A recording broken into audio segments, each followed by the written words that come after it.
Good morning everyone. इस video में हम पढ़ेंगे tuberculosis of hip. Tuberculosis of hip mostly tuberculosis हमारे लंग्स में होता है। सॉफ्ट टिश्यूज हो गया, ब्रेन हो गया, ऑर्गन्स हो गया, हमारी बॉडी का जॉइंट्स होगा, तो ये अफेक्टेड करता है ट्यूबरकुलोसिस। जो ट्यूबरकुलोसिस है इसमें हिस्टोपैथोलॉजिकली हमको माइक्रोबैक्टीरियम ट्यूबरकुलाई नामक पैथोजेंस होता है जो इन्वॉल्व होता है इसमें। और ये क्या करता है, मोस्टली जो सरफेस होता है या फिर जो ऑर्गन्स होता है उसका धीरे धीरे डीजनरेशन करने लगता है, या फिर वो इन्फ्लामेटरी साइंस को इंक्रीज कर देता है, तो इन्फ्लामेशन को बढ़ा देगा। अब हम पढ़ते हैं tuberculosis of hip. So what is the tuberculosis of hip? जो ट्यूबरकुलोसिस ऑफ हिप है वो नेक्ड रैंक मतलब ranked next to spinal cord and it consist of 50% of acetabular osteo articular tuberculosis. Means a ranked next spinal tuberculosis होता है, नेंट spinal tuberculosis होता है। और एक कंसिस्ट मतलब 15% जो ऑस्टियो आर्टिकुलर रहती है ट्यूबरकुलोसिस से होती है। कितनी? 15% क्या होती है? Osteo articular tuberculosis. It is always secondary. जो हमारे जॉइंट्स में ट्यूबरकुलोसिस होता है वो सेकेंडरी होती है, प्राइमरी लंग्स की होती है। एक कॉमन होता है first and third decade of life, मतलब कि first and third decade life में ये ट्यूबरकुलोसिस हमको अफेक्टेड मिलेगा इसी टाइप में। अब आते हैं साइट ऑफ इनिशियल फोकस। मतलब site of initial focus, what is the affected surface and affected part of the bone in tuberculosis. So कहाँ अफेक्ट करेगा? एसिटाबुलर रूफ, बिकॉज इसमें एसिटाबुलर रूफ जिसको हम पार्सेस टाइप बोलते हैं, एसिटाबुलर रूफ को affected करेगा। बोन का पार्ट होता है इपीफाइसिस को अफेक्टेड करेगा, मेटाफाइसिस रीजन को अफेक्टेड करेगा, मेटाफाइसिस रीजन को अफेक्टेड करेगा, और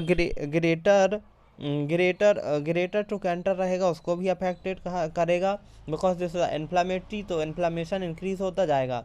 और साइनोबियल मेम्ब्रेन मोस्टली अफेक्टेड ही होगी, बिकॉज पूरा जॉइंट ही जा रहा है। और ट्रोकेंट्रिक बर्सा, जो सब ट्रोकेंट्रिक बर्सा होते हैं उनको भी अफेक्टेड करेगा। ना अब पढ़ते हैं pathogenesis. So what is the pathogenesis? Haematogenous dissemination होगा। फिर क्या होगा? इन्फ्लामेशन ऑफ विसरल फोकस, मतलब जो एरिया रहेगा वहाँ का अफेक्टेड होगा, हम जब देखेंगे उसको। फिर इसमें क्या होगा? ऑस्टियो आर्टिकुलर ट्यूबरकुलोसिस, या फिर लीजन हो जाएगा वहाँ पर। Lesion mean site of affected area, या फिर जहाँ पर एरोजन या लीजन हो गया है। और इसमें क्या मिलेगा? वैस्कुलर चेंजेस मिलेगा। 2 to 3 आफ्टर प्राइमरी फोकस, मतलब 2 से 3 बार में और फोकस करेंगे हम देखेंगे तो ये बढ़ता जाएगा, और वैस्कुलर चेंजेस रहेगा, चैनल्स रहेंगे जो कम हो जाएंगे, और डिसीज स्टार्ट हो जाएगी। बोन की जो साइनोबियल मेम्ब्रेन रहेगी वो अफेक्टेड होगी। फिर इसके साथ में one infected other to uncontrolled disease, मतलब ये डिसीज है जो आप इन्फेक्टेड तो है बट अनकंट्रोल है, मतलब इसकी ग्रोथ होती जाएगी, अनकंट्रोल डिसीज है। फिर एक्टिव ट्यूबरकुलोसिस ऑफ हिप, मतलब ट्यूबरकुलोसिस से अफेक्टेड हो जाएगा हमारा हिप, जो कि एक्टिव हो जाएगा माइक्रोबैक्टीरियम ट्यूबरकुलाई। और फिर बोनी एंकाइलोसिस रेयरली डेवलप। जो बोनी एंकाइलोसिस होगा वो फाइब्रस फैटी लेयर रहेगी, जो वो इंक्रीज हो जाएगी, फाइब्रस टिश्यू लेयर। अब आते हैं क्लिनिकल फीचर्स पे। तो मोस्टली क्या क्या क्लिनिकल फीचर्स मिलेंगे? Because this is the joint. So इसमें क्या मिलेगा? पेन मिलेगा, नाइट में क्राइस, रबिंग और inflamed articular surface due to release of muscular spasm at rest. Because a pain मिलेगा हमको नाइट में, रबिंग होगा, क्यों मिलेगा हमको? रबिंग होगा, इन्फ्लामेशन आर्टिकुलर सरफेस वो इंक्रीज होगी, और रिलीज होंगे क्या? मस्कुलर स्पाज्म में रिलीज होंगे। किस कंडीशन में? जब रेस्ट करेगा पेशेंट तो उसको मिलेगा, पेन मिलेगा नाइट टाइम में। अब आते हैं स्वेलिंग। इजीली है कि जब इन्फ्लामेटरी साइन इंक्रीज होंगे तो redness, tenderness, difficulty in movement and inflammatory sign increase हो जाएंगे। फिर मसल बॉस्टिंग, मतलब मसल बॉस्टिंग का मीन्स होता है कि मसल्स तो है वहाँ पर बट वहाँ उसका फंक्शन या फिर उसकी जो एक्टिविटी है वो लॉस हो जाएगी, या कम हो जाएगी, या फिर वीकनेस हो जाएगी। अब आते हैं डिफॉर्मिटी। सो डिफॉर्मिटी मीन्स जो वहाँ का एरिया है वहाँ का फंक्शन ही नहीं हो पाएगा, ना मूवमेंट हो पाएगा, जो वहाँ की एक्टिविटी है जैसे कि फ्लैक्शन, एडक्शन, एबडक्शन, तो ये हो ही नहीं पाएगा जो हमारे हिप जॉइंट का। और स्कार्स और साइनोसिस, मतलब कि स्कारसेस मतलब वही सरफेस एरिया डिजनरेशन होने लगेगा, साइनसिस। और पैथोलॉजिकल सबलक्सेशन होने लगेगा। मतलब कि पैथोलॉजिकल सबलक्सेशन मीन्स कि जो उसका एरिया था, वो एरिया तो वर्क करेगा बट वो कम, मतलब उसका एरिया का फंक्शन लॉस होने लगेगा। अब आते हैं stage of tuberculosis in hip joint. तो फर्स्ट स्टेज आती है साइनोबाइटिस। तो इसमें क्या मिलेगा, फ्लैक्शन, एबडक्शन और एक्सटर्नल रोटेशन, डिफॉर्मिटी हो जाएगी ये स्टेज फर्स्ट में। और इसको अपेरेंट लेंथनिंग, मतलब कि जो लेंथनिंग रहेगी वो कम हो जाएगी। अब आते हैं स्टेज ऑफ अर्ली आर्थराइटिस। तो अर्ली आर्थराइटिस में क्या होगा, जो स्पाज्म रहेगा, adductor and flexor lead to flexion and adduction and internal rotation affected limb and shortening of muscle wasting and decrease movement. Means stage जो सेकेंड अर्ली आर्थराइटिस है, तो इसमें क्या होगा, स्पाज्म हो जाएगा, तो उसके एडक्शन, फ्लेक्शन और जो फ्लेक्शन मूवमेंट रहेंगे वो डिक्रीज हो जाएंगे, और एडक्शन इंटरनल पोर्शन अफेक्टेड हो जाएंगे, तो उससे जो मूवमेंट की डिफिकल्टी हो जाएगी। और फिर क्या होगा, शॉर्टनिंग ऑफ मसल, शॉर्टनिंग हो जाएगी because tenderness, redness, river swelling develop हो जाएगी वहाँ पर। और मसल बॉस्टिंग होगी, मतलब उसका फंक्शन डिक्रीज हो जाएगा। और डिक्रीज मूवमेंट, मतलब मूवमेंट ही डिक्रीज हो जाएंगे because the affected of joint surface and muscle. अब इसके लिए हम कौन सा टेस्ट करवाते हैं, टेंडनबर्ग टेस्ट करवाते हैं, जो पॉजिटिव स्टेज में अबव स्टेज रहती है। मतलब इसमें टेंडनबर्ग टेस्ट करवाते हैं, यदि पॉजिटिव है तो बोन हिप ट्यूबरकुलोसिस से अफेक्टेड है पेशेंट। अब आते हैं इन्वेस्टिगेशन। इन्वेस्टिगेशन में हम लेबोरेटरी टेस्ट करवाएंगे, एनीमिया, लिम्फोसाइटोसिस, एंड इसमें हम क्या क्या फाइंडिंग मिलेगा हमको इन्वेस्टिगेशन में, इंक्रीज एरिथ्रोसाइट सेडिमेंटेशन रेट। अब आते हैं रेडियोग्राफ ऑफ हिप, मतलब रेडियोलॉजिकल इन्वेस्टिगेशन करवाएंगे अर्ली स्टेज में। तो रिफ्रैक्शन, बोन में क्या मिलेगा हमको, रिफ्रैक्शन मिलेगा। एडवांस स्टेज में क्या मिलेगा, distraction of joint space, means जो जॉइंट स्पेस रहेगा वो क्या हो जाएगा, कम हो जाएगा, आर्टिकुलर सरफेस कम हो जाएगी वहाँ का जॉइंट स्पेस। अब आते हैं Shanmugasundaram classification, Shanmugasundaram classification of tuberculosis of hip.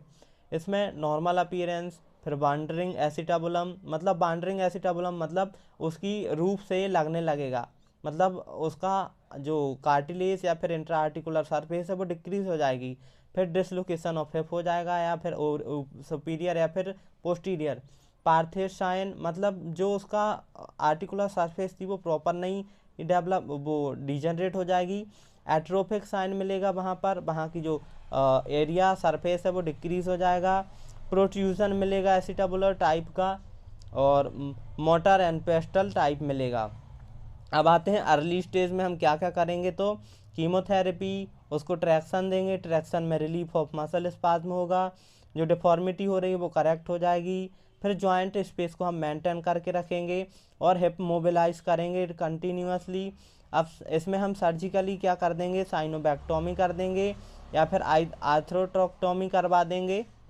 अब आते हैं ट्रिपल ड्रग थेरेपी देंगे, ट्रैक्शन, फेवरेबल क्लिनिकल रिस्पॉन्स देखेंगे उसका, कंटिन्यू हम सेम ट्रीटमेंट करेंगे और हिप को कंटिन्यूस मोबिलाइज करेंगे। एम्बुलेशन करेंगे कितना, 4 to 6 month, ambulation 4 to 6 month. और क्या करेंगे, non weight bearing first to 12 week तक हम उससे वेट बियरिंग नहीं करवाएंगे, पार्शियल वेट बियरिंग करवाएंगे नेक्स्ट 12 वीक के आफ्टर में।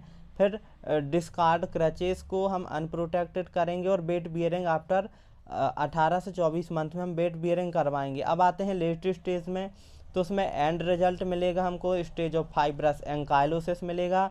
पेशेंट को क्या होगा, कीमोथेरेपी एंड ट्रैक्शन देंगे। फिर बोनी एंकाइलोसिस रहेगा, तो उसमें प्रॉपर पोजीशन में क्या करेंगे, 10 to 30 फ्लैक्शन होगा उसका, 5 to 10 एक्सटर्नल रोटेशन और 5 to 10 एबडक्शन एडक्शन करवाएंगे। अब आते हैं पेशेंट को मोबिलाइज करेंगे प्लास्टर ऑफ पेरिस से, इमोबिलाइज करेंगे पेशेंट को किससे, पीओपी प्लास्टर ऑफ पेरिस से, कितने के लिए, 6 से 9 मंथ के लिए। फिर लिम्ब को फंक्शनल पोजीशन में करेक्टिव करेंगे, तो उसमें के लिए ऑस्टियोटॉमी परफॉर्म कर देंगे। अब आते हैं सर्जिकल प्रोसीजर कि हम ट्यूबरकुलोसिस ऑफ हिप को कैसे इम्प्रूव करें या फिर कैसे उसको कैसे अब उसको मेंटेन करें, बिकॉज ट्यूबरकुलोसिस तो फैल गया है। तो सर्जिकल प्रोसीजर में हम ट्यूबरकुलोसिस ऑफ हिप को मेंटेन करने के लिए साइनोबैक्टोमी करेंगे, साइनोबियल जो पूरा साइनोबियल कैविटी है उसको पूरा कंप्लीट रिमूवल कर देंगे। आर्थ्रोक्टोमी मतलब जो जॉइंट की अपर सरफेस है उसको रिप्लेसमेंट कर देंगे और कंप्लीट रिमूवल कर देंगे अफेक्टेड को। साइनोबैक्टोमी एंड जॉइंट डिब्राइटमेंट करेंगे। जॉइंट डिब्राइटमेंट मीन्स जो अफेक्टेड सरफेस या फिर जो डिजनरेट पार्ट है उसको कंप्लीट रिमूवल कर देंगे। ऑस्टियोक्टोमी मतलब कंप्लीट रिमूवल ऑफ बोन्स जो अफेक्टेड है। फिर आर्थ्रोडेसिस मतलब सूचरिंग टाइप में कर देंगे और जॉइंट इमोबिलाइज हो जाएगा। फिर नेक्स्ट स्टेज आ जाती है टोटल हिप रिप्लेसमेंट, तो फिर हम उसके बाद में क्या करेंगे, टोटल हिप रिप्लेसमेंट कर देंगे। So thank you so much, this is the part complete tuberculosis of hip. Thank you so much.